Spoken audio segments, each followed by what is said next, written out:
अस्सलाम वालेकुम दोस्तों, आज हम बात करेंगे ड्रामा शदाई के आने वाले एपिसोड की प्रोमो देखने के बाद लग रहा है कि अब कहानी एक बहुत ही अहम मोड़ पर पहुंच चुकी है। सबसे बड़ा सवाल यही है कि वाकई अली और मेहराल की शादी मुकम्मल हो जाएगी या फिर दोनों ख़ानदानों के दरमियान एक बार फिर कोई नई रुकावट खड़ी हो जाएगी।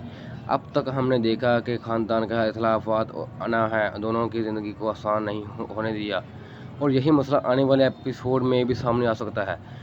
प्रोमो से ऐसा महसूस होता है कि शादी की तैयारियां तो जारी हैं, लेकिन इन वक्त पर किसी के मुखालिफ या किसी नए राज की वजह से माहौल ख़राब हो सकता है। अगर ऐसा हुआ तो दोनों ख़ानदानों के दरमियान तनाज़ा मज़ीद बढ़ने अमकान है। दूसरी तरफ अली इस बार अपने फैसले पर पहले से ज़्यादा मजबूत दिखाई दे रहा है। वो शायद हर रुकावट का मुकाबला करे ताकि अपने रिश्तों को बचा सके, जबकि मेरा भी यही जज्बाती दबाव की वजह बावजूद ऐसा फैसला कर सकती है जो पूरी कहानी का रुख बदल दे।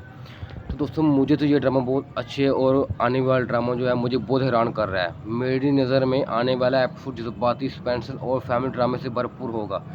तो दोस्तों, मुझे तो ये ड्रामा बहुत पसंद आया, और आपको भी ये ड्रामा पसंद आया तो आपने आने वाला एपिसोड ज़रूर देखना है। और आप लोगों को अगर मेरा रिव्यू अच्छा लगा, कमेंट में लाइक करना है, और हाँ, एक प्यारा सा इमोजी भेजना और सब्सक्राइब ज़रूर कर देना। ओके।